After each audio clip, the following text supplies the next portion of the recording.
हरे राम राम राम हरे हरे, हरे कृष्ण कृष्ण कृष्ण हरे हरे. पुंडरीकावरदे विठोर श्री ज्ञानदेव तुकाराम पंढरनाथ भगवान की जय. माऊली ज्ञानेश्वर महाराज की जय. विश्वंदनी जगद्गुरु तुकाराम महाराज की जय. सर्व भक्तगणांचं, जेवढे भक्तगण श्रुतीवर्ग आहात त्यांचं सर्वांच्या चरणी नतमस्तक होतो. सर्वांना साष्टांग दंडवत. आणि आजचा आपला जो विषय आहे तो श्री संत तुकाराम गाथा. त्या श्री रघुनाथ फाउंडेशन या संस्थेमार्फत वशिष्ठ गुरुकुल एक असा उपक्रम अतिशय चांगला आहे की जडजीवांचा उद्धार कोणत्या पद्धतीने होईल, अज्ञानाला ज्ञान कसं प्राप्त होईल, आणि जे वाटा चुकलेले आहेत सर्वजण, माझ्यासहित सर्वजण आपण सगळी वाटा चुकलेलो असतो. संसाराची सागरामध्ये आपण ज्यामध्ये दररोज भटकतोय, ज्यामध्ये आपण काबाड कष्ट करतोय की आपल्याला आता सुख भेटेल, नंतर सुख भेटेल, आणि त्या मार्गावरून दुःखाच्या मार्गावरून सुखाच्या मार्गावर पोहोचवण्यासाठी हा वशिष्ठ गुरुकुल या संस्थेच्या मार्फत आपल्यापर्यंत निरपेक्ष सेवा हा उपक्रम अतिशय सुंदर आहे. कारण मी दररोज असतो, सर्वजण बरेच जण लिफ्ट होतात दररोज, तर मी शेवटपर्यंत ऐकण्यासाठी असतो. कारण प्रत्येक जण पर्यंत 10 वाजले की पडदिशी लिफ्ट होतात, पण मी शेवटपर्यंत असतो. परवा तर 11 वाजेपर्यंत होतो. रात्री ज्यावेळेला ज्योतिताई म्हणल्या सर्वजण आता अरे घेऊया आता भैरव घेऊ, त्याच वेळेला मी बी लिफ्ट झालो. कारण मी दररोज चिंतन मनन करत असतो. कारण आपण जरी चिंतन करत असतो, आपण जरी मनन करत, आपण जरी कीर्तन करत असतो, आपण जरी प्रवचन करत असतो, तरी आपल्याला तेवढं परिपक्व ज्ञान नसतं. म्हणून प्रत्येकाचं दररोज वेगवेगळ्या श्रोता वर्गातून, वेगवेगळ्या प्रवचनकार कीर्तनकाराच्या मुखातून आलेल्या अमृतवाणी ते खूप काही आपल्याला शिकवून जात असते. जे आपल्याला ज्ञान नाही ते त्यांच्याकडून प्राप्त होत असते. म्हणून प्रत्येकाने मनापासून दररोज ऐकणं अतिशय गरजेचं आहे. पण काही लोक काय होतात ते बरेच बघतो, एक प्रत्येकाला एक विनंती आहे की आपल्याला प्रत्येक आपले कोण नातेवाईक असतील, कोण अन्य व्यक्ती आपल्याला फोन करत, त्यांना प्रत्येकाला सांगायचं की 9 ते 10 त्या वेळात मला कोणी फोन करू नये. त्यावेळेला मग कोणी मग लगेच लेफ्ट होतात, कोणाचे फोन येतात काय होतात. ज्यावेळेला मी ह्या वशिष्ठ गुरुकुलमध्ये जॉईनिंग झालो त्याच दिवशी मी माझ्या ग्रुपला, माझ्या भक्तगणांना माझ्या ग्रुपवरती मी मेसेज सोडला की रात्री 9 ते 10 या वेळात कोणीही मला फोन करू नये. तुमचे काय प्रश्न असतील ते 10 नंतर मी बघतो किंवा 9च्या अगोदर. पण असं जर आपण केलं तर कोणी डिस्टर्ब कोणाला होणार नाही. मी माझ्यासाठी नाही सांगत, पण ज्यांना जे चिंतन ऐकायचं, जे श्रवणासाठी आपण वेळ काढतोय, त्याच्यासाठी आपल्याला ते श्रवण तेवढ्या वेळात एखाद्या जप्पण आलं तर ते श्रवण आपल्या कानावरती पडत नाही. आणि श्रवण भक्ती सर्वात श्रेष्ठ आहे. चिंतना भक्तीपेक्षा श्रवण सुद्धा, एखाद्याला नाही काय लिहिता वाचता नाही आलं, नुसतं श्रवण जरी केलं तरी त्याच्या जवळची विकाराचा नाश होत असतो. आणि म्हणून सांगितलं आपला संत श्री संत तुकाराम महाराजांचा गाथा आपल्याला चालू आहे. त्याच्यातला पहिलाच अभंग आहे. पहिल्या अभंगातलं अर्धचरण आपल्या त्या दिवशी झालेलं आहे. आता मी तुम्हाला प्रथमतच मी सांगितलं होतं की मी फक्त पहिल्या अभंगावरती सविस्तर असं निरूपण करू शकतोय, नंतरचे अभंग अर्थ सांगून थोडे दृष्टांत देऊन करू शकतोय. परंतु आपला जे सुंदर ते ध्यान उभी विटेवरी करकटावरी ठेवून या, तुळशीहार गळा काशी पितांबर आवडे निरंतर हिची ध्यान. आता हे पहिलं चरण चाललं होतं, तर ह्या पहिल्या चरणामध्ये सुंदरचे ध्यान उभी विटेवरी एवढंच आपण अर्ध चरण त्या दिवशी पाहिलेलं होतं.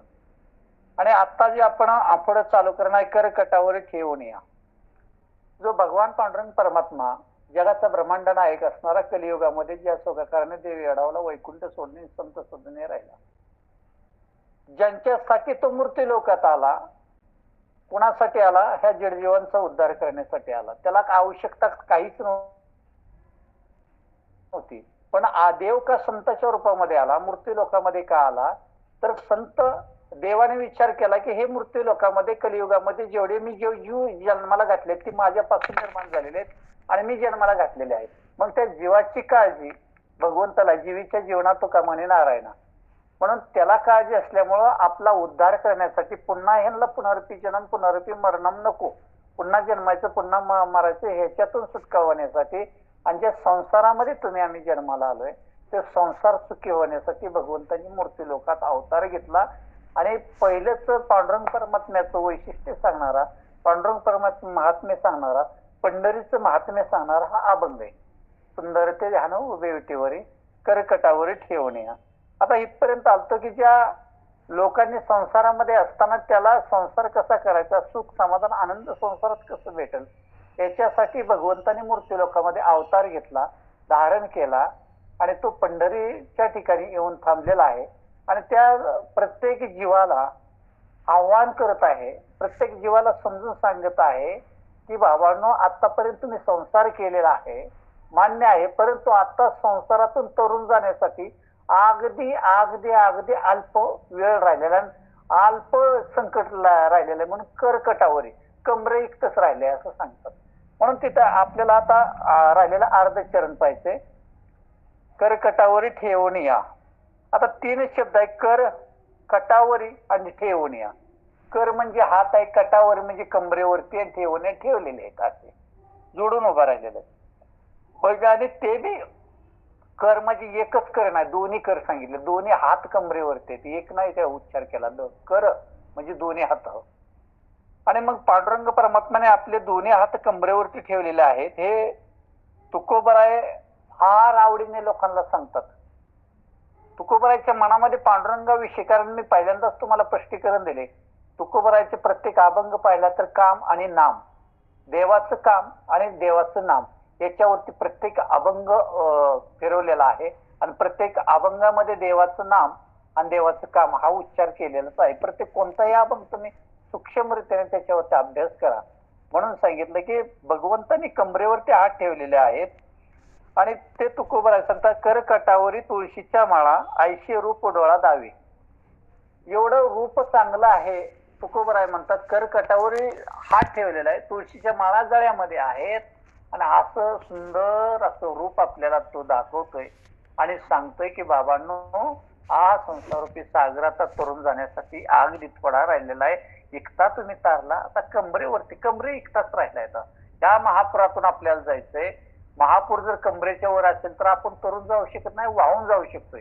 आणि कमरे इतकं जर पाणी असेल तर त्याच्यातून आपण दोन्ही पायाचा आधार घेऊन आपली शक्ती एकवटून आपण त्या महापुरातून पलीकडे जाऊ शकतोय. कारण पलीकडच्या तीरावरती सुखाचं सुख आहे, अलीकडच्या तीरावरती दुःख आहे. आज आपण अलीकडच्या तीरावरती आहोत. म्हणून आपल्याला आपल्या जीवनामध्ये संसारामध्ये सुख समाधान आनंद भेटायचा असेल तर आपल्याला हा तरुण जाण्याचा मार्ग आहे. म्हणून पांडुरंगाने भगवंताने दोन्ही हात आपल्या कमरेवरती ठेवलेले, ते कमरेवरती ठेवलेले आहेत आणि त्या लोकांना उद्बोधन करत आहेत. मग कमरेवरती का ठेवलेले आहेत, का डोक्यावरती का ठेवले नाहीत, गुडघ्यावरती का ठेवले नाहीत, कमरेवरती ठेवण्याचं पांडुरंगाचं नियोजन काय, काय याच्या पाठीमागचा इतिहास का, म्हणून कमरेवर हात का ठेवले याच्यासाठी 3 प्रकारची कारणं आहेत. कमरेवर हात का ठेवला, त्या कमरेवरती हात ठेवल्यामुळे 3 प्रकारचा भाव निर्माण झालेला आहे. आणि त्याचे 3 प्रकार पडतात. ते पहिला प्रकार अभयता, अभय नावाचा भाव, अभयता नावाचा भाव तयार होतो. आणि दुसरा प्रकार आहे सहजता, सहजता नावाचा भाव तयार होतो. आणि तिसरा प्रकार आहे निष्कामता. अशा 3 प्रकारे भावाने युक्त, आवडीने युक्त, प्रसन्नतेने भगवंतानी पांडुरंग परमात्म्याने कमरेवरती हात ठेवलेले आहेत. आता अभयता म्हणजे काय, आता अभय म्हणजे भय नाही असं, भय म्हणजे भीती आणि अभय म्हणजे भीती नसणार. म्हणून पांडुरंगाचा कमरेवरती हात ठेवण्याचा असा एक प्रकारचा आपल्याला भाव तयार होत असतो. आणि तो भाव आहे की भवसागर म्हणजे संसारूपी सागर, त्याला भाऊ म्हटलंय. भाऊ सिंधू हा संसाराला शब्द दिलाय की सिंधू म्हणजे समुद्र, सागर, आणि भाऊ म्हणजे मोठा. एवढा मोठा समुद्र इकता आपला संसार आहे, तो तरुण जायचं. पण लोकांना दररोज बारका वाटते संसार. सकाळचं उठलं, स्नान वगैरे केले, नित्यक्रम पूजा जप साधना केल्या, पत्नीने डबा बांधून दिला, आपण कामावर निघालो आणि परत आलो. आपली पत्नी, आपला मुलगा आणि आपलं घर एवढंच लोकांना संसार वाटतो. पण त्या संसाराची जर व्याख्या पाहिली तर भाऊ आहे, खूप मोठा आहे, विशालता आहे. संसार हा खूप मोठा आहे. कारण सर्व सुखाचे आशे जन्म गेला. आयुष्यभर आपण सगळं आशेवरती जन्म संसारात आज मिळेल, उद्या मिळेल, आज मिळेल, उद्या मिळेल, असं दररोज दररोज आशेवरती मनुष्य मरेपर्यंत आशेवरती जीवन जगत असते. आणि म्हणून सांगितलं की हा भाऊसागर तरुण जाण्यासाठी अंत्यत सोपा आणि सुलभ असा भाव त्यांनी सांगितलाय. आणि तो भाव कसा पाहिजे तर आवडीने भावे हरिनाम घ्यायची तुझी चिंता त्याची सर्व आहे. जो भगवंताला आपण समरून, ज्या भगवंताने आपल्यासाठी रूप धारण केलं, संत रूपामध्ये आला, देव रूपामध्ये आला, दैवत या रूपामध्ये मूर्ती लोकात आला, आणि तो आपल्याला प्रत्येक जीवाला हाक मारून सांगतोय, अरे बाबांनो काळजी करू नका, मी तुमच्यासाठी आलोय ना. आता कमरेवर हात ठेवलाय म्हणजे भाव एवढा सांगतात, प्रेमाने सांगतात आपल्याला त्या भगवंताला. कारण भगवंताने आम्हाला जन्माला घातले, आपल्यासाठी देव तळमळ करतोय आणि देवाच्या मनामध्ये कळवळा येतोय हृदयामध्ये की माझा प्रत्येक जीव सुखी व्हावा. म्हणून तो अभयता की भ्यायचे काय कारण नाही, दुःखी अजिबात होऊ नका. आणि कारण हा भाऊसागर तरुण जाण्यासाठी अगदी सोपा आणि सुलभ आहे. आणि तो आता किती राहिलाय, कमरे एवढाच राहिलेला आहे, कमरेच्या वरती अजिबात नाही. आणि म्हणून हे भावना प्रत्येक संसारूपी जीवांच्या मनामध्ये निर्माण करण्यासाठी ते ठासून सांगतात की अभयता भय नाही, तुम्ही भिवू नका, मी आहे. म्हणून हा पहिला प्रकार अभयता. म्हणून भाऊसागर तरता कार्य करिता चिंता. म्हणून हा भाऊसागर तरण्याकरता कशाला चिंता करता. पहिले उभा आता कटीकर ठेवून या, पहिले उभा जात आहे, अरे पलीकडच्या तीरावरती देव उभा आहे, तुम्हाला काळजी नाही, फक्त तरुण जाण्यासाठी त्याचं नामस्मरण चिंतन करा आणि तिथपर्यंत जा. तुम्हाला त्या महापुरातून, या तरुण रूपी दुःख सागरातून तो पलीकडे नेईल. पहिले उभा जाता, पहिले तरी उभा जात आहे, पलीकडच्या ठिकाणी देव आहे उभा, आणि त्यांच्यापर्यंत जा. आणि म्हणून हे अभयता दाखवली, भिवू नका, मी आहे, तुम्ही या तरुण, तुम्हाला वाहून देणार नाही, तुमचा जीव त्याच्यात पाण्यात जाणार नाही.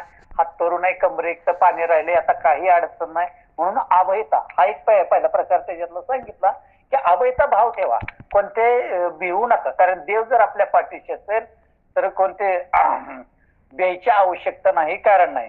आणि दुसरा जे त्याच्यातला मुद्दा भाव सांगितलाय तो म्हणजे सहजता. दुसरा जे मुद्दा सांगितला सहजता. मनुष्य जेव्हा कमरेवरती हात ठेवून उभा असतो तेव्हा तो एक प्रकारचा सक्रिय नसतो, फक्त हात ठेवलेला असतो कमरेवरती. आणि सक्रिय म्हणजे काय होत, निष्कामतेनं सक्रिय म्हणजे कामात नसतो, फक्त स्तब्ध राहिलेला असतो, निवांत राहिलेला असतो, कोणत्या ना कोणत्या गोष्टीची प्रतीक्षा करत असतो, वाट पाहत असतो. आणि जे डोळ्याला दिसेपर्यंत तो निष्क्रियपणे उभा राहतो. आणि ज्या वेळेला एखादी गोष्ट डोळ्याला दिसते त्यावेळेला मनुष्य मग त्याच्याकडे धाव घेतो. जसं एखादी आई मुलाची शाळेतून घरी येताना, मुलगा 5 वाजता शाळेतून घरी येतो आणि त्यावेळेला मुलाची वाट बघत असते. जर मुलगा आता येणार आहे 5 वाजता म्हणून आई दारामध्ये कमरेवरती हात ठेवून उभा राहते, पण जोपर्यंत मुलगा दिसत नाही तोपर्यंत आई कमरेवरती हात ठेवून निष्कामतेने उभा राहते की निष्क्रिय उभा राहते. आता येईल मुलगा, मग येईल मुलगा, आणि ती काळजी करत असते, चिंता करत असते. आणि ज्या वेळेला त्याच्या दृष्टीस मुलगा आपला आला त्या माऊलीच्या, मग माऊली धावत जाते, पळत जाते, मग त्याला उचलून घेते, पापे घेते वगैरे. म्हणजे असे सहजता म्हटले, जसं आपण सहज प्रकारे करू शकतो म्हणून तसा भगवंताने हात कमरेवर ठेवलेला. त्यावेळेला तो निष्क्रिय असतो, पण ज्या वेळेला भक्त आपल्याकडे येतात त्यावेळेला तो सक्रिय झाल्याशिवाय राहत नाही. म्हणून भक्त दिसल्याबरोबर तो एवढा आनंदित देव होतो, एवढा आनंदित देव होतो की तो आता आळंदी पासून पंढरपूर पर्यंत निघालाय, जोपर्यंत घरातून बाहेर निघत नाही तोपर्यंत देव सक्रिय नसतो, निष्क्रिय असतो. आणि ज्या वेळेला आपण वाटेला लागतो आळंदी ते पंढरपूरच्या, आळंदी पासून आता उद्या प्रस्थान आहे, आपण जाणार आहे, आणि ज्या वेळेला मनामध्ये देव, कारण प्रत्येकाच्या हृदयामध्ये असतो, जळी काष्टी नाही, जिथं देव कुठं नाही असं नाही, देव सगळीकडे आहे. आणि मग देवाला सांगायची गरज नाही, अंतरी देव पाहत असते. आणि निघाला म्हटले मग देव सक्रिय होतो आपल्यासाठी. आणि म्हणून तो सक्रिय दाखवण्यासाठी तो कमरेवर सहज आहे, सहज सक्रिय होतो आपल्याला. आणि म्हणून कमरेवरती हात ठेवणे म्हणजे सहजता याला म्हणतात, की सक्रिय होतो. नुसता मनात जरी आपण विचार आणला देवाविषयी तर तो देव आपल्याला निष्क्रिय त्या अवस्थेमध्ये सक्रिय अवस्थेमध्ये येतो. त्यालाच काय म्हणायचं, सहजता म्हणायचं. आणि साधा संदेश आहे हो. आणि हा साधा संदेश भगवंताला भक्त देतात की आता आम्ही तुझ्या दर्शनाला येत आहे.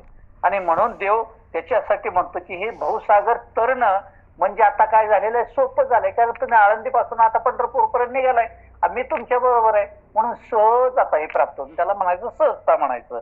म्हणून होतो जय जयकार गरजते अंबर मातले वैष्णव वीरते.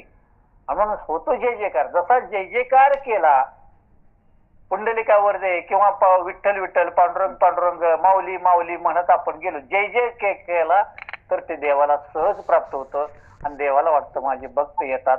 म्हणून आळंदीपासून पंढरपूर कोणत्या प्रकारचा त्रास होऊ नये म्हणून देव आपल्याला सक्रिय असतो. आणि सांगतो बाबांनो, या कमरे इतकाच आता भवसागर तरुण जायचा राहिलेला आहे. आणि म्हणून हा दुसरा प्रकार मी तुम्हाला सांगितला. आणि तिसरा जो प्रकार आहे तो तिसरा प्रकार आहे निष्कामता. भगवान आपल्या भक्तांना तारण्याकरता सदैव कटिबद्ध असतो. कधीच कोणत्याही प्रकारची निष्क्रियता देव दाखवत नाही. तो भक्त कसाही असू द्या, भक्ताने अंगावरती कपडे चांगले घातलेत का नाही देव कधी पाहत नाही. भक्ताने काय अत्तर वगैरे लावले का देव कधी पाहत नाही. भक्ताच्या चेहऱ्यावरती देव कधी जात नाही. अंतररंग बघतात. बाह्य रंगापेक्षा अंतररंगामध्ये देवाविषयी विश्वास, श्रद्धा आणि भक्ती किती आहे याच्यावरती देवाचं कृपा आशीर्वाद अवलंबून असतं. आणि म्हणून निष्कामता, ज्याच्या हृदयामध्ये भगवंताविषयी निष्कामता आहे, ज्याच्या हृदयामध्ये भगवंताविषयी विश्वास आहे, ज्याच्या हृदयामध्ये भगवंताविषयी श्रद्धा आहे, भक्ती आहे, भाव आहे आणि आपुलकी आहे, आदर आहे, प्रेम आहे. आणि अशाच भक्तांसाठी देव काय करतो, दुसरं कोणतंच देव काम करत नाही. फक्त एकमेव त्या भक्ताला संसारूपी सागरातून तरुण जाण्यासाठी. आता उदाहरण द्यायचं म्हटलं तर संत चोकोबा बाबाचं आपण उदाहरण देऊ शकतोय. कारण चोकोबा बाबांचा व्यवसाय कोणता होता देवाने कधी पाहिलं नाही. पण चोकोबा बाबांच्या हृदयामध्ये भगवंताविषयी किती आपुलकी होती. आणि मग ज्या वेळेला संत चोकोबा बाबाच्या बायकोने पाठवलं की वैंसला घेऊन या तुम्ही, माझं बाळणपणात तारीख जवळ आलेले आहे. आणि त्यावेळेला चोकोबा बाबा निघाले घराच्या बाहेर बहिणीला आणण्यासाठी. पण तिथून दिंडी चालली होती पंढरपूरला. आणि त्यावेळेला दिंडी चालल्यानंतर चोकोबा बाबा विसरून गेले बायकोला आपल्या बहिणीला बोलवायचे. आणि तसे दिंडीमध्ये सामील झाले पंढरपूरला गेले. ही काळजी कुणाला लागली, भगवान पांडुरंग परमात्म्याला. आणि मग देवाने विचारलं की माझ्या भक्ताच्या हृदयात किती निष्कामता आहे. जे काम सांगितलं त्याच्याकडे तो भक्त नाही गेला. जो बहिणीला बोलवायचं होतं, बायकोची अवस्था घरामध्ये बेकार आहे आणि बाळंतपणाच्या कळा येत असतील, हे अजिबात संत चोकोबा बाबांच्या लक्षात कधीच आलं नाही. आणि म्हणून तिकडे पांडुरंग परमात्म्याला काळजी वाटली. म्हणून स्वतः माता रुक्मिणीचे साडी पांडुरंग परमात्म्याने घेतली, परिधान केलं आणि बहिणीचं अवतार घेतला, बहिणीचं रूप घेतलं आणि हाका मारत तो आला आणि बहिणीचं बाळातपण केलं. म्हणून ज्या भक्ताच्या हृदयामध्ये निष्कामता आहे त्याच्यासाठी हा भगवंत पांडुरंग परमात्मा सक्रिय होतो. आणि सांगतो बाबांनो, अरे हे बहुसागर कमरे इतकाच आता तरुण जाण्यासाठी राहिलेला आहे. आणि म्हणून तो देव केवळ भक्तांचा उद्धार करण्यासाठी ह्या भगवंताचं आयोजन हे प्रयोजन आहे आणि अधिकार त्यांना तसा आहे. आणि म्हणून ते आयोजन करताना हे सांगण्यासाठी की निष्कामता किती आहे आणि हे सांगण्यासाठीच भगवंताचा कमरेवरती हात उभा आहे. म्हणून करकटावरी ठेवून या. म्हणून पांडुरंगाचं आपण ह्या दोन्ही हाताने आपण काय केलं पाहिजे, गुणगान गायलं पाहिजे, देवाचं दर्शन घेतलं पाहिजे, देवाला नमस्कार केला पाहिजे. आणि म्हणून भगवंताने दोन्ही हात आपल्या कमरेवरती ठेवलेला आहेत. आणि कमरेवरती ठेवल्यामुळे ह्या भक्तांचा कोणत्या पद्धतीने उद्धार करता येईल, जड जीवांचा संसार सुखी करता येईल. आणि याच्यासाठी भगवान पांडुरंग परमात्मा वैकुंठ सोडून संत सदनी राहिला, मूर्ती लोकात आला आणि ती काशी क्षेत्र वैकुंठ भुवन तयार केलं पांडुरंग पंढरीचं. आणि त्या वैकुंठ भुवनामध्ये ह्या मूर्ती लोकातल्या जड जीवांचा उद्धार करण्यासाठी कमरेवरती हात ठेवून भक्तांची प्रतीक्षा करत देव बसलेला आहे. दररोज माझे भक्त कधी येतील. आणि म्हणून सांगितलं ज्या पद्धतीनं धर्मराज्याचा राजशिव यज्ञ चालला होता आणि त्यावेळेला ज्या उष्ट्या पत्रावळ्या होत्या उचलून टाकण्याचं काम सुद्धा त्या भगवान पांडुरंग परमात्म्याने त्यावेळेला केलेलं होतं. कारण त्यावेळेला असं त्याच्यामध्ये एका ठिकाणी वर्णन आलेलं आहे की भगवान पांडुरंग परमात्म्याने छातीवरती हात ठेवलेला आहे. भगवान पांडुरंग परमात्म्याने आपल्या मांडीवरती हात ठेवलेला आहे असं काही ठिकाणी वर्णन आलेलं आहे. परंतु आपण जर सुंदरचे ध्यान उभे विटेवर ह्या अभंगामध्ये पाहिलं किंवा मूर्तीमध्ये जर पांडुरंगाच्या पाहिलं तर कमरेवरतीच हात ठेवलेला आहे. पण त्या राजशी यज्ञ केला त्यावेळेला त्याच्यामध्ये असं वर्णन केलेलं होतं. त्यानंतर गोकुळात सुद्धा गायीच्या धारा काढून ज्यावेळेला अर्जुनाच्या घोड्याचा खरारा करायचा होता, लगाम लावायचा होता, त्यावेळेला सुद्धा हा देवाने काय केलेलं होतं, भक्ताकडे त्या देवाने त्या घोड्याचं खरारा करायचं काम केलं, गोड दह्याचं काम केलं देवाने. कारण त्या अर्जुनाच्या हृदयामध्ये असणारे निष्कामता पाहिली. त्यानंतर धर्मराजेच्या राजसूय यज्ञामधले धर्मराजेच्या अंतकरणातली निष्कामता पाहिली आणि हे निष्कामता पाहिल्यामुळं देव त्यांना सहकार्य केलं. महाभारताच्या वेळेला पांडवांना सहकार्य केलं, अर्जुनाला सहकार्य केलं, अर्जुनाला गीता सांगितली आणि ते 2 तासात गीता सांगितली. एवढी मोठी गीता सुद्धा ग्रंथ आणि त्याच्यामुळे त्याचं जे हृदयामध्ये जी माया प्रेम निर्माण झालेलं होतं आपल्या स्वकीयांसाठी आणि ते निष्काम केलं देवाने. आणि म्हणून तुकोबराय सुद्धा एका ठिकाणी म्हणतात, तुका म्हणे चित्त करावे निर्मळ मग येऊनी गोपाळ आहे तिथे. आणि म्हणून ज्या वेळेला हा निष्कामता आपल्यामध्ये निर्माण होते आणि त्याच वेळेला तो देव त्या कमरेवरच्या हात ठेवलेला आहे, तो देव 100% आपल्याला त्या संसार रूपी सागरातून तरुण नेतो, म्हणजे दुःखातून सुखाकडे नेतो, आडमार्गातून सन मार्गाकडे नेतो, अंधकारातून प्रकाश मार्गाकडे नेतो आणि आपलं जीवन उज्ज्वल बनवतो. आणि त्याच्यासाठी हा सांगितलं ते करकटावरी ठेवून या. म्हणून एकनाथ महाराजांनी सुद्धा काही ठिकाणी कटावर कर ठेवण्याची काही कारण सांगितलेली आहे. त्यांच्या सुद्धा अभंगामधून संत शांतीब्रह्म एकनाथ महाराजांनी सुद्धा सांगितलेलं आहे की भगवंताने हात कसे ठेवले, अर्जुनाच्या रती प्रमला जगजेटी म्हणून या कर ठेवणी कटी उभात येते. ज्यावेळेला अर्जुनासाठी ज्यावेळेला कष्ट सुचलं त्यावेळेला दमला तो. अर्जुनाला यश निर्माण केलं पण देवाला जे जे कष्ट घेतले त्या कष्टामुळे सुद्धा देव थकलेला होता, तीन आलेला होता. आणि त्यावेळेला सुद्धा म्हणून त्यावेळेला सुद्धा पांडुरंगाने कमरेवरती हात ठेवलेला ते संत शांतीब्रह्म एकनाथ महाराजांनी सुद्धा सांगितलेलं आहे. किंवा धरुणी गोवर्धन उभा सप्तदिन म्हणून कर जगन ठेवणी उभा. ज्यावेळेला गोवर्धन पर्वत पकडला त्यावेळेला सुद्धा आणला गोवर्धन पर्वत करंगळीवरती, त्यावेळेला सुद्धा दम थकले देव. सगळे देव भक्तांसाठी करतो, तुमच्या माझ्यासाठी देव करतो. पण आज खरंच आपल्याला तुमच्या मलाच देव कळाला नाही. कारण आज एज्युकेटेड लोक झालेली 4 बुक शिकलेली लोक सुद्धा काय म्हणतात की देवच नाही म्हणतात. परंतु देवच नाही म्हणण्यास सुद्धा जे देव नाही म्हणतात त्याच्या हृदयात सुद्धा देव असतो. कारण देव नाही म्हणायला सुद्धा हृदयात देव असल्याशिवाय म्हणू शकत नाही ना आपण. म्हणून गोपाळ गणेश आगरकर होते, ते सुद्धा देव नाही म्हणायचे, देवाला मानत नव्हते गोपाळ गणेश आगरकर सुद्धा. पण ज्या वेळेला गोपाळ गणेश आगरकर देवाला मानत नव्हते परंतु ते विष्णू सहस्त्रनाम वाचत होते. मग त्यावेळेला विचारलं, अहो तुम्ही देव नाही म्हणताना विष्णू सहस्त्रनाम कसं काय वाचू शकताय?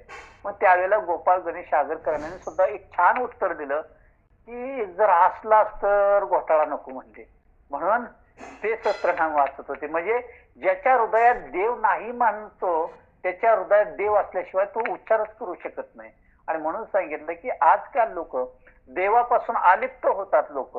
आणि ज्या भगवंताचे चरण तुम्ही जर दररोज देव आपल्याला 24 तासाचा एक दिवस आहे. आता मी तुम्हाला उदाहरण देतो, 24 तासाचा एक दिवस आहे. त्या 24 तासाच्या एक दिवसामध्ये देव काय म्हणतो, सकाळी मला अर्धा तास, संध्याकाळी अर्धा तास, फक्त मला दररोज जर ब्रह्ममुहूर्तावर तुम्ही अर्धा तास मला वेळ काढा, 23.5 तास मी दररोज फळ देतो. किती? 23.5 तास. जर आपल्याकडे अर्धा तासच नसेल तर आपले 24 तास वाया गेले, म्हणजे अख्खा एक दिवस आणि रात्र वाया गेले. म्हणून देव म्हणतो जे माझं स्मरण करा माझी आठवण करा, माझं नाम घ्या आणि ज्या कार्यासाठी तुम्ही निघालेला आहे स्मरण करून जावा, त्याच्यात यश द्यायचं माझं काम आहे. परंतु नाव घेताना फक्त स्वार्थ भावनेने घेऊ नका. आताच मी सांगितलं, निष्कामतेनं घ्या. कोणतंही तुमचं कार्य असू द्या, मी त्या कामात चाललोय, माझं वंदन करा, नतमस्तक व्हा, दर्शन घ्या आणि तुम्ही तुमच्या कामाला जा. तुमचा प्रवास सुखाचा करायचा, तुमच्या कामात यश देण्यासाठी मी समर्थ आहे. फक्त तुमच्या मनामध्ये भाव पाहिजे. म्हणून विश्वासी तो करी स्वामीवर सत्ता आणि सकळ भोगिता होई त्याची. श्रद्धा विश्वास अंतकरणामध्ये असल्याशिवाय आपल्या हृदयात असणारे षड विकारांचा नाश कधी होत नाही. आणि एकदा षड विकार गेले तरच आपल्याला यश श्री अवधारी ज्ञान वैराग्य संपत्ती मिळते. म्हणजे षड गुण आपल्याला प्राप्त होत असतात. परंतु षड रिपूंचा नाश झाला पाहिजे आणि तो होतो फक्त नामानेच होत असतो.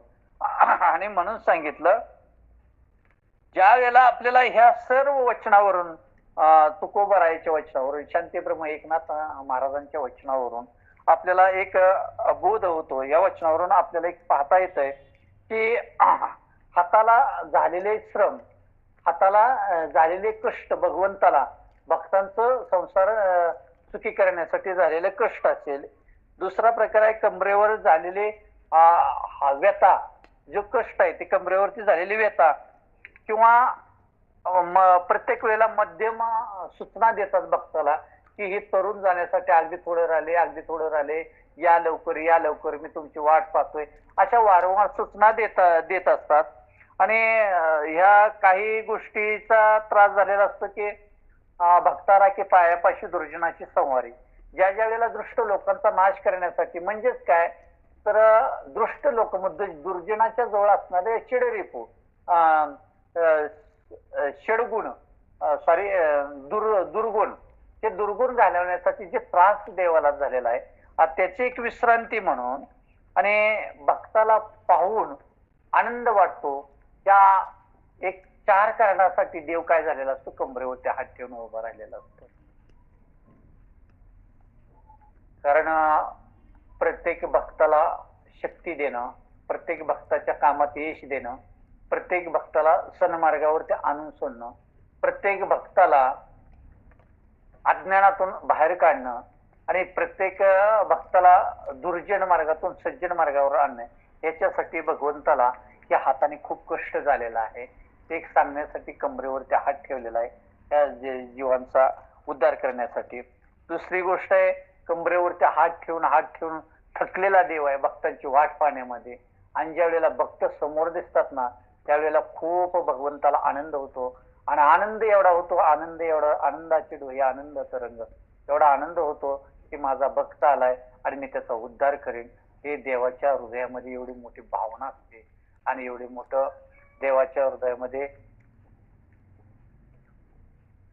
विश्वास असतो, श्रद्धा असते की माझा खरंच भक्त आज ज्ञानी होणार आहे, माझा खरंच भक्त अज्ञातून दूर होणार आहे, माझ्या भक्तावरचा अंधकार जीवनातला नाहीसा होणार आहे.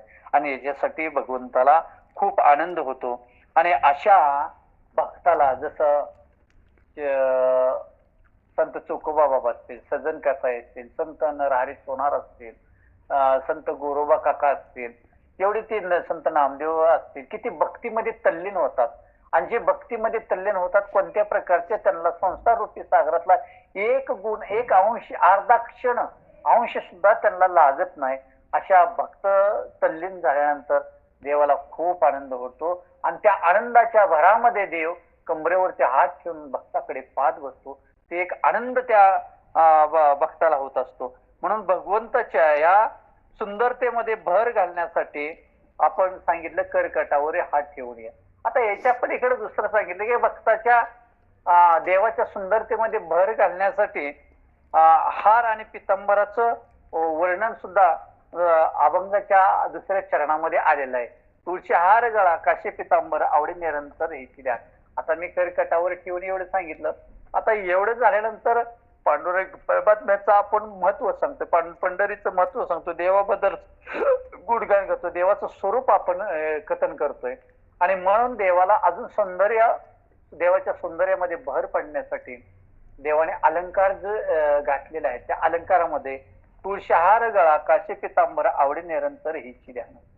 म्हणजे एखाद्याला सुंदरतेचं रूपाची जर सुंदरता करायची असेल तर माणूस काय करतो, वेगवेगळे सेंट वापरतो, वेगवेगळे क्रीम वापरत असते आणि लिपस्टिक वगैरे बऱ्याच काही गोष्टी लावत असतात महिला. पुरुष वर्ग बी त्याच पद्धतीने करत असतात. अलीकडच्या काळामध्ये भरपूर असतं की माझं सौंदर्य चांगलं दिसावं. अरे ज्या वेळेला आपण सौंदर्य चांगलं दिसावं म्हणून बाह्य अंगाने नटण्यापेक्षा भगवंत बाह्य अंगावर कधीच बोलून जात नाही आपल्याला. अंतरंग आपलं किती पवित्र आहे याच्यावरती भगवंताची कृपा असते, संतांची कृपा असते, देवाची कृपा असते.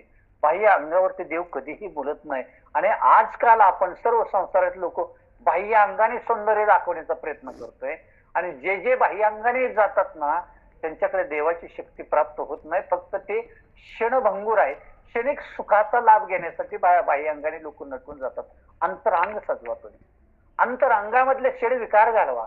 आणि म्हणून सांगितले तुका म्हणे चित्त करावे निर्मळ मग येऊन गोपाळ राहायचे. ते आधी आपले चित्त निर्मळ करा, पवित्र करा. आणि त्यावेळेला निर्मळ आणि पवित्र झालं तर देव त्या हृदयामध्ये येऊन थांबतो. एकदा देव हृदयात आला ना मग बाह्य अंगाने किती आघात होते आपल्यावरती, आघात किती बी होते आपल्या शरीरावर, देव आपल्यापर्यंत पोहोचत नाही. कारण अंतर अंगामध्ये भगवंताचा वास आहे, अंतर अंगामध्ये देवाचा वास आहे. आणि म्हणून सांगितलं देवाचं सौंदर्य अजून करून दिसण्यासाठी भगवंताने काय केले, तुळशीहार गळा, काशे पितांबर आवडे निरंतर हे चिऱ्यान. आता रूपाची सुंदरता वाढवण्यासाठी भगवंताने काय केलंय, गळ्यामध्ये परिधान जो केलेला आहे तो काशे पितांबर, पितांबर हा गळ्यामध्ये निर्माण केलेला आहे. जसं सुवासिन काय करतात, गळ्यामध्ये अलंकार सौभाग्यवतीचं जे मंगळसूत्र ते घालू शकतात. ते सुवासिन की त्याच्यामुळे ते सौभाग्यवती दिसू शकते, नाहीतर कुमारिकाच दिसू शकते. आणि ते सौभाग्य अलंकार एवढं असतं, पवित्र असतं, पावित्र्य असतं त्याच्यामध्ये. आणि ते धारण केल्यानंतर जे त्याच्यामुळं ते महिलेला, त्या स्त्रीला, त्या ताईला, त्या माईला एक रूपाची सुंदरता निर्माण होत असते मंगळसूत्रामुळे. आणि एवढी सुंदरता निर्माण होते की कारण आपल्या हिंदू धर्मामध्ये सौभाग्याचं प्रतीक त्याला म्हटलं जातं. हिंदू धर्मामध्ये मंगळसूत्राला काय म्हटलं तर सौभाग्याचं प्रतीक म्हटलं जातं, मानलं जातं. आणि तो सुवर्णाचा दागिना असतो, त्याला कंठ म्हणतात. त्या सुवर्णाच्या दागिन्याला काय म्हणतात, आपलं कंठ, त्याला दुसरा शब्द आहे मंगळसूत्र म्हणतात. दोन्ही प्रकारची जी मंगळसूत्र आहेत, दोन्ही प्रकारचे जे हार आहेत, त्यामुळे स्त्रियांच्या काय होतं, सौंदर्यामध्ये भर पडली जाते. तसंच संतांनी देवाच्या गळ्यामध्ये वैजंती माळेचा हार आहे आणि त्याच्यामुळे वैजंती माळेच्या हारामुळे भगवंताचं सौंदर्य खुलून दिसतंय. आणि म्हणून सांगितलं की किरीट कुंडले मंडित श्रीमुख अति सुंदर शोभत. आणि म्हणून ते असं सुंदर असा अलंकार शोभत आहे. किरीट कुंडले शोभती आणि कानामध्ये मकर कुंडले आहेत. त्यानंतर गळ्यामध्ये गळा वैजंती डुलत हार मिरवत तुळशीचा. गळ्यामध्ये वैजंतीचं माळ आहे, गळ्यामध्ये तुळशीचा हार आहे. आणि हा आहे वैजंती माळेप्रमाणेच आजच्या अभंगामध्ये सुद्धा तुळशी हार गळा म्हटले, तुळशी म्हटले, तुळशीला महत्व दिलेलं आहे. आणि तुळशीच्या माळेचं वर्णन सुद्धा या अभंगामध्ये येतं. तुळशी हार गळा म्हणजे काय, तुळशीचा हार नाही तर तुळशीची माळ बी आहे आणि तुळशीचा हार आहे आणि तुळशीची माळ आहे. असे दोन रूपक अलंकार यामध्ये आलेले आहेत. म्हणून पांडुरंगाने जे गळ्यात तुळशीचा हार घातलेला आहे याचा जर आपण थोडासा विचार केला तर तुळशी आणि हार असे दोन शब्द आहेत. तुळशी हार, आता तुळशी आणि हार हे दोन पद वेगवेगळे आहेत. तेव्हा प्रथम आपण तुळशीच्या संबंधाने थोडी माहिती तुम्हाला सांगतो, तुळशी आणि नंतर आपण हार बघूया. म्हणून ज्या वेळेला आपण जर पाहिलं तर ब्रह्मवैतरण पुराणामध्ये एक कथा आलेली, नर नारीची कथा आलेली आहे. आणि ते सर्वांना आपल्याला माहिती आहे, ते पाहिले आपण. ब्रह्मवैतरण वर्ण पुराण जर कोणी वाचले असेल तर त्याच्यामध्ये आहे. मग त्या स्त्रीचं श्रेष्ठत्व पाहून, त्या स्त्रीचे दर्जा पाहून, ते कोणत्याही स्त्रीची कोणत्याही वस्तूची तुलना केली जात नाही. मग त्यावेळेला ते नर नारी त्याच्यामध्ये ब्रह्मवैतरण पुराणामध्ये हा उल्लेख आलेला आहे. आणि तिच्या वनस्पतीशी त्यावेळेला तुलना होत नव्हती तिची, त्या नर नारीची. आणि तुलना होईना म्हणून त्या पुराणातल्या तुळशी हा एक शब्द त्या वेळेला घेतला आणि तो तुळशी शब्द लावून तिचे नाव काय केलं, त्या नर नारीचं, नर आणि नारी त्याच्यातली ती नारी जी होती ती नारीला ब्रह्मवर्तन पुराणामध्ये सिद्ध करण्यासाठी तुळशी आणि हार हे दोन शब्द, तुळशीचं मी ज्यावेळेला तुळशी शब्द तिला संबोधला त्यावेळेला तिला ते योग्य वाटत नव्हतं, तिची तुलना होत नव्हते आणि म्हणून तिला काय केलं की तिला सांगितलं तू तुळशीच्या जन्माला गेल्यानंतर जी तुळस आहे, तुळस आज आरोग्यासाठी खूप महत्वाची आहे आणि महालक्ष्मीचा अवतार आहे ते, आणि मग त्या ठिकाणी तिनं ते सगळं त्याग केला आणि त्याचा स्वीकार केला आणि तेव्हापासून तिला तुळशी शब्द म्हटलेलं. तिला काय म्हटलं, तुळशी हा त्या काळापासून तिला प्रसिद्ध आहे. आता तुळशीचं श्रेष्ठत्व सांगायचं म्हटलं तर ते कुमुट आहे, करवीर आहे, कनक आहे, चंपा आहे, वेगवेगळे ते नाव आहे, मालती आहे, उत्पत आहे, पद्मा आहे, शतदल आहे, जे फुलांचे शब्द आहेत, किंवा शस्त्रदल आहे, पुंडरीक्षा आहे, हे सर्व एकापेक्षा एक दशपटीने श्रेष्ठ आहे ते फुलं. अशा हजार पुंडरीकेपेक्षा सुद्धा एक तुळशीचं पान, एक तुळशीचं दल सर्वात श्रेष्ठ आहे माऊली. एवढी चंपा घेतला, कमळ घेतलं, चाफा घेतला, तुमचं मोगरा घेतला, अनेक वेगवेगळे पुष्प वेगवेगळे प्रकारची घेतली, पद्माचं पुष्प बघितला, शतदल पुष्प बघितला, आणि तरी त्याच्यातलं एक तुळशीचं पान, तुळशी दल त्याला शब्द म्हटलं, तुळशीचं पान ह्या सगळ्यापेक्षा श्रेष्ठ आहे. आणि म्हणून आपण आपल्याकडे म्हणतात की जे त्यांनी किती पाप करू द्या, पाप करू द्या, काय करू द्या, मेल्यानंतर तुळशीचं पान तोंडात घाला म्हणतात की तेवढ्यानंतर पुण्य, मेल्यानंतर अगोदर तो जन्मापर्यंत त्यांनी कधी तुळशीला पाणी घातलेलं नाही. तुळस दारात आली तर उपटून टाकलेली आहे त्या माणसाने आणि शेवटीला मरण मेल्यानंतर त्याच्या तुळशी, आता मेल्यानंतर जिवंतपणे त्याला तुळशीचं महत्व वाटलं नाही आणि मेल्यानंतर तुळशीचं पान घालून पुण्य होणार आहे. तरी तुळशी दल, एकच तुळशी दल एवढं श्रेष्ठ आहे आणि म्हणून सांगितले ते तुळशी दल एवढं श्रेष्ठ आहे, एवढं श्रेष्ठ आहे की त्या भगवंताला सर्वात प्रिय असणारी लक्ष्मी माता, भगवंताची पत्नी कोण आहे, लक्ष्मी माता आहे आणि ते प्रिय आहे. त्यापेक्षा भगवंताला भगवान शंकर अतिशय प्रिय वाटतात आपल्या लक्ष्मी मातेपेक्षा, आणि त्याही पेक्षा तुळशी अतिशय प्रिय वाटते भगवंताला. आणि ह्या तुळशीचं महत्व वाटावं, लोकांना कळावं आणि त्या तुळशी माळेपासून लोकांचा उद्धार व्हावा याच्यासाठी भगवंताने तुळशीचा हार आपल्या स्वतःच्या गळ्यात घालून घेतला. की आधी आपल्यापासून सुरुवात करावी. आपल्या जर अंगावरचे अलंकार असेल तर भक्त घालू शकेल. जसा वेश तसा देश असतो, जसा देश तसा वेश असतो. आणि म्हणून सांगितलं देवाने तुळशीचा हार का घातला, तुळशीचं महत्व एवढे श्रेष्ठ आहे, एवढे श्रेष्ठ आहे जे लक्ष्मी माता भगवंताची पत्नी त्याच्यापेक्षा शंकर भगवंताला प्रिय आहे आणि शंकरापेक्षा तुळशी प्रिय आहे. आणि म्हणून तुळशी ही भगवंताचीच पत्नी आहे, पण तुळशीचं एक पान एवढे श्रेष्ठ आहे म्हणून त्या तुळशीचा पानाचा हार घातल्यानंतर भक्तांच्या लक्षात येईल की देवाच्या गळ्यात हा तुळशीचा हार आहे, मग आपण तुळशीची माळ घालावी. आणि मग ती तुळशीचीच माळ आहे आणि ते माळेचा माळ घातली आणि जो तुळशीचा हार आहे, हार आणि माळ याचं दोन्ही महत्व कळावं म्हणून तुळशी हार गळा काशी पितांबर. आणि म्हणून तुळशीचा हार भगवंताने घातलाय. का घातला तर तुळस जी आहे, तुळस, त्या तुळशीच्या बुडाजवळ ब्रह्मदेवाचा वास आहे. तुळशीच्या बुडाजवळ कुणाचा वास आहे, ब्रह्मदेवाचं अस्तित्व आहे, ब्रह्मदेव त्या ठिकाणी राहतो. तुळशीच्या बुडामध्ये ब्रह्मदेवाचं ठिकाण आहे, वास्तव्य आहे. आणि तुळशीच्या मध्यभागी जनार्दन विष्णू आहे. तुळशीच्या मध्यभागी कोण आहे, जनार्दन विष्णू आहे. आणि तुळशीची जे मंजिरे, मंजिरे तुळशीला असतात ना, त्या मंजिरेमध्ये शंकराचं वास्तव्य आहे. तुळशीच्या मंजिरेमध्ये शंकराचं वास्तव्य आहे. आणि त्यामुळे ही तुळशी एवढी पावन आहे, एवढी पवित्र आहे आणि एवढी निर्मळ आहे आणि एवढी शक्तिशाली आहे. आणि म्हणून त्या तुळशीचा आपल्याला स्पर्श व्हावा. अंगाला जर स्पर्श झाला तर आपल्याला जनार्दन विष्णूचं अस्तित्व प्राप्त होते, ब्रह्मदेवाचं अस्तित्व प्राप्त होते आणि शंकराचं अस्तित्व प्राप्त होते नुसते आपल्या शरीराला तुळशीचा स्पर्श झाला तरी. आणि म्हणून ही तुळशी पवित्रता आहे, निर्मळ आहे, स्वच्छता आहे आणि पापनाशक आहे. शब्द काय वापरला, पापनाशक शब्द वापरलाय. म्हणून तुळशीचं जर आपण अंगाला तुळशीची माळ घातली तर आपल्या शरीराला स्पर्श होतोय आणि त्या स्पर्श झाल्यामुळे तिन्ही देवाचं वास्तव्य होतंय आणि तो आपल्या जवळचं तिन्ही देवाचा स्पर्श झाला, वास्तव्य झालं की आपल्या हृदयातले सगळे पाप नाहीसे होतात, म्हणून त्याला पापनाशक म्हटलं जात आहे. नामस्मरणात नामस्मरण जर केलं तुळशीची माळेने किंवा तुळशीची माळ गळ्यात घातली आणि त्या कंठातून आपण नामस्मरण केलं तर रोग नाश होतो आपला. काय होतो?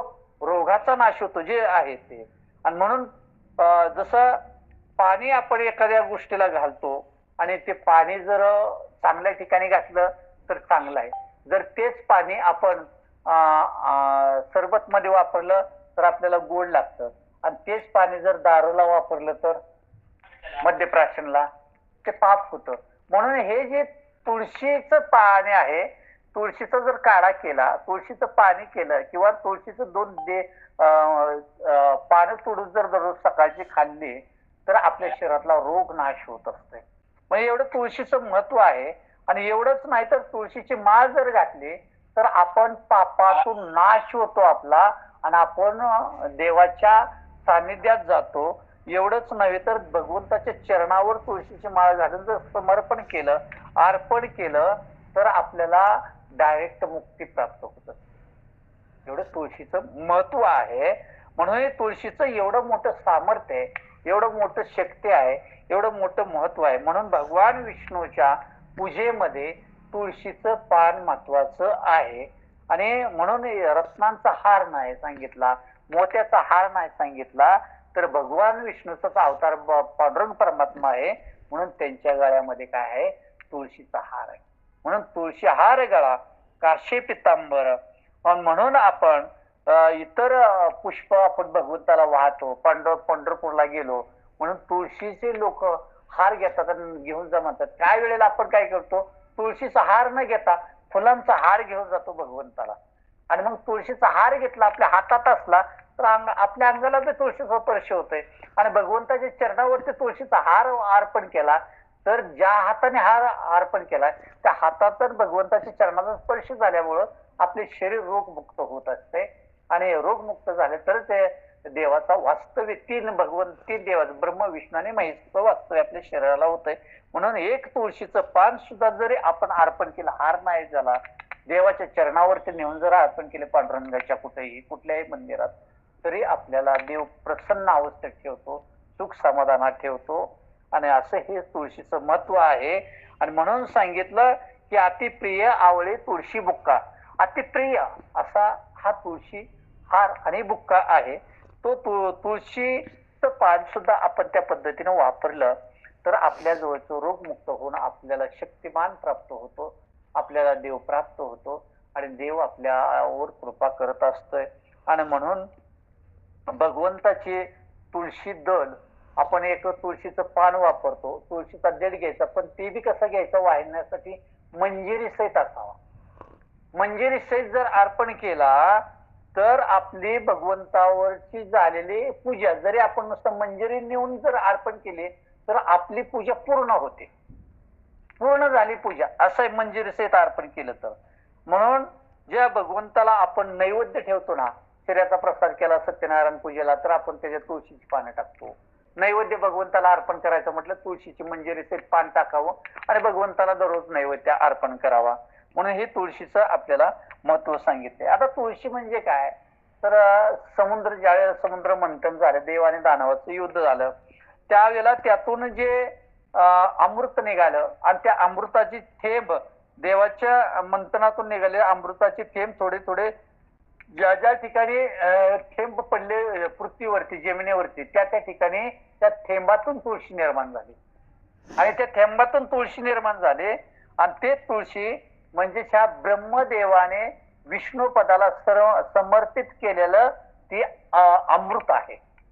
ब्रह्मदेवाने विष्णू पदासाठी समर्पित केलेलं पद म्हणजे पाय असते, चरणासाठी. म्हणजे ते म्हणून आपण तुळशीचं पान पांडुरंग परमात्मा म्हणजे भगवान विष्णूचा अवतार आहे आणि ते समुद्र मंथनाच्या वेळेला निघालेलं आहे. मग ज्या वेळेला हे अर्पण केलं समुद्र मंथनाच्या वेळेला, जे भगवान विष्णूला ज्या वेळेला, दुसरा एक प्रकार आहे की ज्या वेळेला मंथन झालं दैत्याचं आणि देवाचं, समुद्र मंथन झाले. त्यावेळेला मंथन झाल्यानंतर यश आलं, देवाला यश आलं आणि त्यावेळेला भगवान विष्णूच्या डोळ्यातून आनंदाश्रू वाहिले आणि तेच आनंदाश्रू त्या मृत्यू लोकात पडले, जमिनीवरती पडले आणि त्या आनंदाश्रूतूनच ही तुळशीचा जन्म झालेला आहे. त्या आनंदाश्रू म्हणून तुळशीचा जन्म झालेला आहे. आणि तिसरी त्याच्यातला की जे शंखचूड नावाचा एक दैत्य होता, तो मातला होता आणि त्याने देव लोकांवर एवढ्या स्वाऱ्या केल्या, सर्व देव घाबरून गेले आणि भगवान शंकराकडे पळून गेले देव त्यावेळेला. आणि भगवान शंकरांनी शंखचूड याच्यामध्ये मोठ्या प्रमाणात युद्ध झालं आणि तो काही केलेला तो मरेना. कोण? शंखचूड. भगवान शंकर युद्ध करतात, तो बी युद्ध करतोय, तो किती प्रकार केला, काही करणं, तो मरेना. आणि म्हणून त्याची जी पत्नी होती तुलसी नावाची, आणि मग तिच्या पातिव्रत्याच्या सामर्थ्याने तो अजिंक्य राहिलेला आहे हे देवाला कळालेलं आहे. मग भगवान शंकराने काय केलं, विष्णूचा त्यावेळेला धावा केला, भगवान विष्णूचा धावा केला. आणि भगवान विष्णूचा धावा केल्यानंतर भगवंताने शंखचूडाचं रूप धारण केलं आणि जे त्याची जी पत्नी होती तुलसी महान पतिव्रत, तिचं पातिव्रत्य नष्ट केलं. आणि त्यावेळेला तिनं पातिव्रत्य नष्ट केलं, त्यावेळेला तिनं ओळखलं की हा माझा पती नाही, हा कोणतरी दुसरा आहे. मग तिनं अंतर्ज्ञानाने पाहिलं, त्यावेळेला तिला भगवान विष्णू दिसले आणि त्यावेळेला भगवान विष्णूला तिनं शाप दिला, तू पाषाण होशील. तू काय होशील? पाषाण होशील म्हणून असा शाप दिला. मग भगवान विष्णू म्हणाले, तू माझ्यासाठी महान तप केले आहे म्हणून मी तुझ्या पतीच्या रूपाने तुझ्या संग रममाण झालो, तू आणि यामुळे तुझा दिव्य ध्येय मी प्राप्त करून दिला. जरी रममान तुझ्याशी झालं, तुझ्या पतीचं रूप घेऊन तुझ्याची क्रीडा केली, परंतु तुझा ध्येय काय केला, मी सुंदर बनवलेला आहे, पवित्र बनवलेला, दिव्य बनवलेला आहे आणि मला तू माझ्या लक्ष्मी सारखे आहे असं प्रिय होशील. आणि तेव्हा तुझ्या या शिरातून जी नदी, गंडकी नदी निघेल त्या तुळशीच्या शरीरातून, चंद्रचूडाच्या बायकोच्या, आणि त्यावेळेला तिच्या तुझ्या त्या शिरातून गंडकी नदी प्रवाह करेल आणि ते जे तुझे केस आहे त्या केसातून एक असं वृक्ष झाड उगवेल आणि लोक त्या झाडाला तुळशी म्हणतील. आणि मग त्यावेळेला सांगितलं, म्हणून तू त्याची पूजा कर गंडकी तीरावर. मग तो भगवान विष्णू शाळीग्राम या पाषाणाने राहिला आणि तो पाषाण त्या ठिकाणी आहे, त्याची पूजा ती करत होती आणि त्याच्यावर त्या तुळशी वाहत होते, त्या केसातून निघालेली, आणि ते तुळशी त्याच्या वाहत होते की तुझा पती शंखचूड हा शंख रूपाने तुझ्या पूजेमध्ये येईल.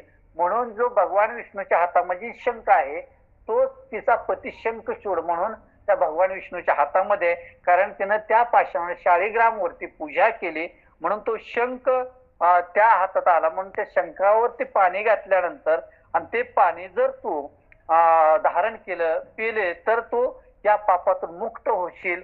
आणि म्हणून ते सांगितलं. आणि त्यावेळेला ही कथा आली, त्यावेळेला तो शंखातून पाणी ते पिले आणि त्या पापातून, शापातून मुक्त झाले आणि भगवान विष्णूचा कृपा आशीर्वाद झाला. परंतु ज्या भगवान विष्णूने त्याला पापातून मुक्त केलं ती त्यांची सेवक झाली आणि म्हणून सांगितलं ती तुळशी नावाने प्रसिद्ध झालेली आहे. म्हणून भगवंतांनी प्रत्येक अवतारामध्ये वनमाला धारण केले. प्रत्येक अवतारामध्ये बघा, शंकराच्या अवतारामध्ये बघा, त्यानंतर श्रीकृष्णाच्या अवतारामध्ये बघा, कोणत्या ना प्रत्येक अवतारामध्ये वनमाला धारण केलेले आहे. वनातले जे हार आहे, कोणत्या ना कोणत्याचा हार देवाने आपल्या डोक्यामध्ये धारण केलेला आहे. म्हणून सांगितलं की जे आपण हे जर पाहायला गेले ते जालिंदराची कथा आहे, पद्मपुराणामध्ये त्याचा उल्लेख आलेला आहे, पद्मपुराणामध्ये बघा ते, आणि त्याच्यामध्ये आलेलं आहे. म्हणून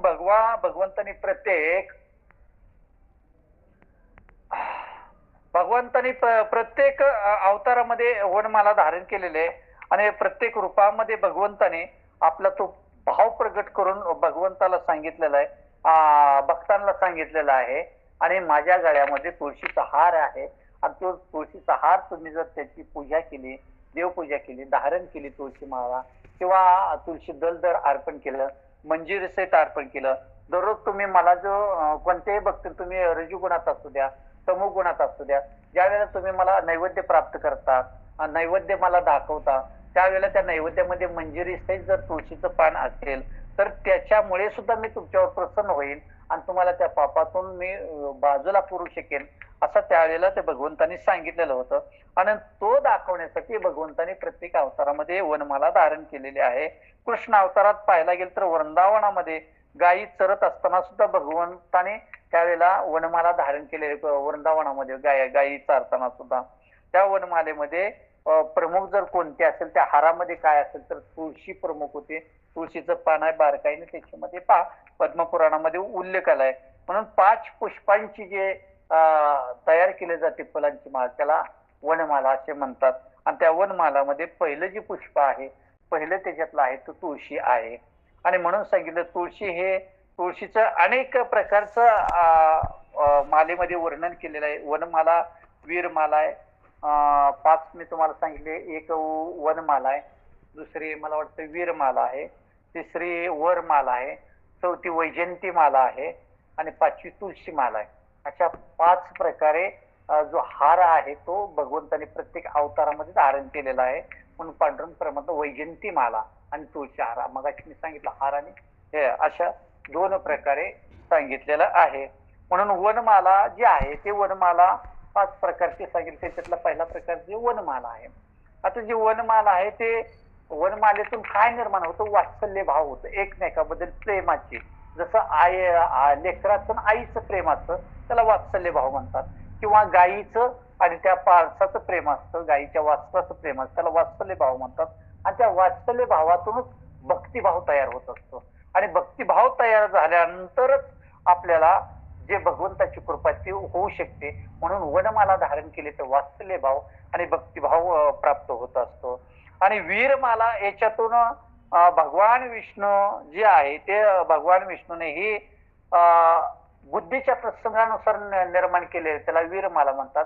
म्हणजे शूरता हा गुण प्रगट होतात, शूरता हा गुण प्रगट होतो, म्हणून त्याला वीरमाला म्हणतात. आणि ते युद्ध प्रसंगी आपली बुद्धी वापरून जो त्याच्यामध्ये त्याच्यातून युद्ध जिंकण्यासाठी जो बुद्धियुक्त संचार करतो, जे धारण केली जाते त्याला शूरमाला म्हणतात. त्याला दुसरा शब्द आहे वीरमाला म्हणायचं. आणि तिसरा जे आहे ती वनमाला. तर ह्या वनमालेमध्ये काय होतं तर वनमालेमध्ये काम भावना तयार होते, काम भाव तयार होतो. भगवंताने ज्यावेळेला जनकपुरामध्ये विवाह करायचा ठरला होता राम आणि सीतेचा, आणि त्यावेळेला हे वनमाला धारण केलेली होती. त्याला वनमाला म्हणजे दुसरा शब्द आहे वरमाला. आणि वरमाला धारण केल्यानंतर मग ते सीतामाईचं वशीकरण झालं आणि जो धनुष्य बाण होता तो तुटला गेला, म्हणून त्याला वरमाला असा शब्द त्यावेळेला वापरलेला होता. आणि त्या वरमालेतून कामभाव तयार होतो. आणि जो 4था प्रकार आहे तो वैजयंतीमाला आहे. आज वैजयंतीमाला कशाला म्हणायचं तर वैजयंतीमाला आपले स्नेहभाव आणि मित्रभाव हे आपल्या जवळच्या भक्तासाठी सतत आपल्या हृदयामध्ये कोणत्याही प्रकारची क्रूरता भावना आहे, स्नेहभाव, प्रेमाचं नातं आणि आपुलकीचं नातं, विश्वासाचं नातं. आणि त्यालाच म्हणायचं दुसरा प्रकार आहे आपलं मित्रभाव. जसं मित्रावरती आपले प्रेम होतं त्या हे धारण केलं. जसं श्रीकृष्ण आणि गोपाळ याचं काय होतं प्रेमत्व होतं, प्रेम भाव होता. आणि म्हणून ते सांगितलं ते धारण केलं त्याला म्हणतात वैजयंतीमाला. आणि हाच वैजयंतीमाला पांडुरंग परमात्म्याने धारण केले की येणारा भक्त माझा भक्त नसून माझा मित्र आहे, माझा सखा आहे, या भावनेने वैजयंतीमाला धारण केलेले. आणि 5वा जो प्रकार आहे तो 5वा प्रकार त्याच्यातला मालेमधला तुळशीमाला. आणि तुळशी मालेतून भक्तिभाव आणि वात्सल्य भाव हे तयार होत असतात.